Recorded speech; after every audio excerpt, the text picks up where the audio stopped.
Thank you. Please have a seat in the witness stand.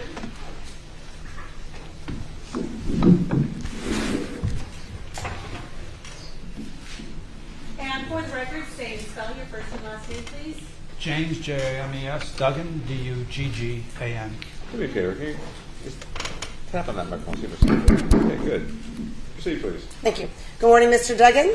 Good morning. What is your current occupation? I'm retired. Your current occupation is retired, and do you do any volunteer work? I do. I work What do you for do? Lee County Sheriff's Office as a volunteer patrol officer. Do you have a background then in investigations? I do. Okay, what were you doing specifically around the time frame of 2017? What was your occupation then? In corporate headquarters for a company called Coty Incorporated. I ran 3 departments. I was the chief security officer, vice president of risk management, and vice president of brand protection. During the time frame of 2016 then, were you part in that role in Coty when you acquired a portion of Procter & Gamble? Yes, I was. And just briefly, we've heard testimony on it then. What was that transition as far as your role?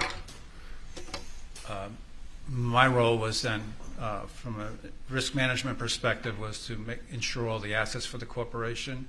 And my other role in security was to view all their facilities for security purposes, audits. I'm sorry. Security audits. Okay. Where were you located, meaning what was your home office where you resided? At corporate headquarters in Manhattan, New York. Did you know a Fabio Sementilli? Yes, I did. Exhibit 13 on the screen then. Do you recognize that as Fabio? Yep. How did you first meet Fabio? In 2016, in early October, Coty organized a meeting in Cannes, France, between the top 200 marketing and sales people and management people from Procter & Gamble that were becoming part of the acquisition with our top 200, and I ran security for that event in Cannes. Did you have, from that day forward, any ongoing communications with Fabio? I did not. The only time I spoke with Fabio was we had lunch one of the days in Cannes together. We sat at the same table, spoke briefly. So in other words, did your department or your role have any interaction with what he was doing as far as Coty and Woodland Hills directly? I did not. On the date of January 23rd, 2017, or shortly thereafter in the early morning hours of January 24th, did you find out that Fabio had been killed?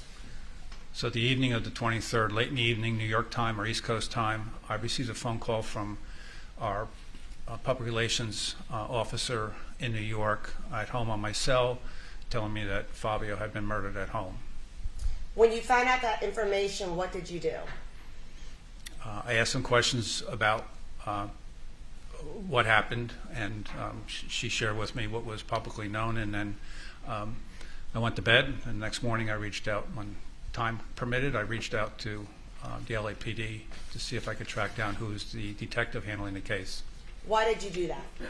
I've been given instructions by our CEO, Camilo Pon, to assist in the investigation in any way Coty could. I would be the go-between between Coty and law enforcement to assist with the investigation. And when you say assist, what did that mean to you? Well, it meant anything that potentially Coty could help with, whether they needed access to his computer, whether they needed access to whatever they needed in the company records. I was to secure that for him. So is it fair to say then Coty was attempting to be cooperative with law enforcement? Correct. Did you contact a specific detective? So I reached out. I found the captain of the homicide, and he gave me Gene Parshall's name and phone number and told me to call him. He would be the detective handling the case. And did you call Detective Parshall? I did. At some point then, well, let me ask you this. During that call, did Detective Parshall give you any specific details of the investigation up to that point, knowing that it's still early? No, he gave me none. Did you let him know that you're available? I was available. If they needed access to his computer, they needed any passwords, I would secure those for him. Did you end up subsequently flying to Los Angeles? I told detective that I would be out in 3 weeks for counterfeit training with LA Sheriff's Office and Orange County Sheriff's Office, and would I be able to, if I could set aside some time, could I meet with him, and we agreed on a day and time, which was a Thursday, 3 weeks later. When you indicated counterfeit training, was this unrelated to anything to do with the death of Fabio? It was another part of your Correct. job? Correct. That was part of my brand protection responsibilities. So was that on Thursday, March 9th then? Did you fly out here? I flew out, I believe, either that Sunday night or Monday morning, I believe possibly Monday morning that week, and did the counterfeit trainings on Monday, Tuesday. I went to our office on Wednesday and met with the HR person there. His name is Henry. And then I met with the detective on Thursday. So that would be March 9th. March 9th. Of 2017. Correct. When you say home office, are you talking about the one in Woodland Hills? Their office, yes. Okay. And there you met with Henry Meyer. Correct. Did you ever reach out to Fabio's wife, Monica Sementilli?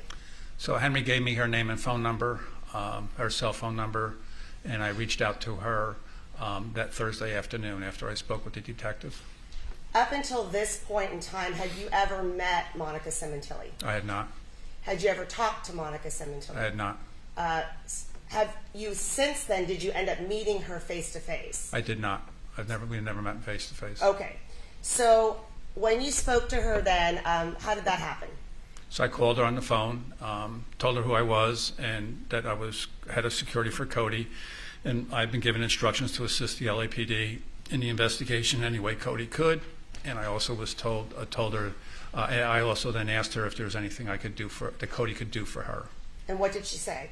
She asked me for could I give some help finding out what's going on with the life insurance. Is that the first thing she asked you? That's the only thing she asked. Yes. That's the only thing she asked you? Correct. Did she ask you for any help with relocating or moving out of the house? No. Did she ask you for any help with restoring the security system in her house? No. What did you tell her about the life insurance proceeds? So I told her that I was flying back to New York on Friday the following day, and that the following week I'd be in Europe, and that when I was in the office the following Monday, I would check out the life insurance and find out what was going on with it, and I would reach back out to her. Regarding life insurance, did you have any role in allocating life insurance, filing life insurance, anything of that nature? No, that was all handled by Human Resources. Okay. Did you know who the contacts were in Human Resources? Oh, yes. Who were they? And there were several, but Tracy Rakovich was the person that I would go to, even for my own questions.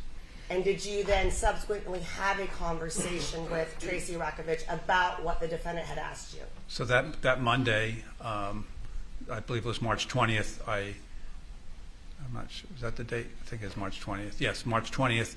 I met with Tracy sometime during that day. Having been out on the road for 2 weeks, I had a lot of stuff on my desk to take care of. I met with Tracy quickly.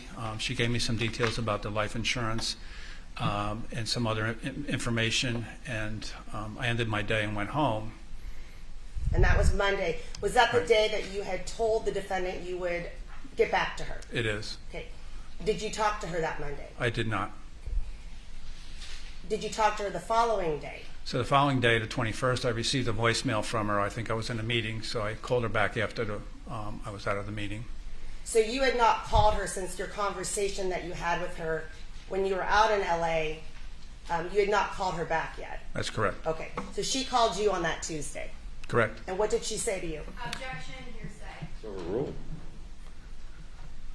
She asked me what I had learned about the life insurance, and I told her that I had learned from Tracy that the police officers would have to sign, the LA Police Department would have to sign off on the beneficiaries not being involved in the crime. Did she respond to that at all? She said, well, and I told her that she'd need to talk to the detective, and she knew who the detective was. Did you talk to her, or strike that, did you find out also, or were you aware that the salary of Fabio was going to be continued then for 6 months? Objection, foundation. So rule. Should I answer? Yes. So I'm sorry. So Tracy also advised me that our CEO, Camillo, had advised that because of the family situation, that it would be best that we continue Fabio's salary for the next 6 months. Now, did you speak with Detective Parshall at some point then about this life insurance? So after I hung up with Monica, I called Detective Parshall And that was in March? that same day, the Same day. 21st. Okay, what did you tell him? I told him that Monica had asked about the life insurance, and that I advised him that I advised her that he needed to sign off on the beneficiaries. Okay. Did you speak to the defendant again about life insurance? I believe I possibly spoke to her at least one more time. After you spoke to Detective Parshall, did you call her back that day? I did not. Okay. At some point then, you believe you talked to her again about it. Was it the same topic? It was.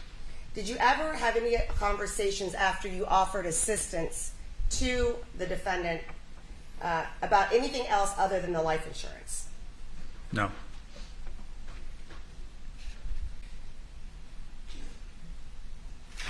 As far as your relationship, or your communication, I should say, with Detective Parshall, did you keep in regular communication with Detective Parshall? Every couple of weeks I give him a call. And why was that? Just to follow up, the company was very concerned whether there was any involvement with Coty's employment of Fabio. And without telling us anything that Detective Parshall said specifically, did he ever give you any specifics regarding their investigation? Objection, hearsay. That is not overruled. Go ahead. Detective Parshall was a classic investigator. He kept everything very close to his vest. He told me nothing about the investigation. Did Detective Parshall give you, for lack of better words, a heads up that there was going to be arrest on the day of June 14th, 2017? He did not. Our conversation regarding that is I asked him for a favor. Since the day after the murder, the open source media surrounded our office and kind of made for a very confusing day for our senior management. So I asked him if he would give me a heads up, even an hour ahead of the arrests, so that I could warn the office to be prepared and have statements prepared to give to the media at that time, and he said he would. And did he give you an update that there was going to be an arrest on June 14th, 2017? So he called me. I actually was running to make a train, which I didn't make, in Grand Central. He called and told me that arrests had already taken place. And he said, but it won't be publicly released until there's a press conference a few days later.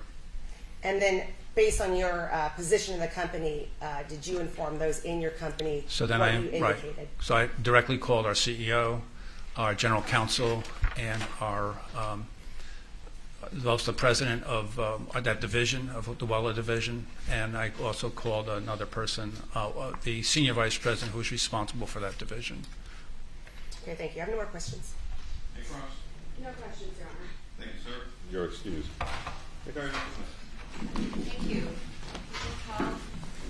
Jake Gibson.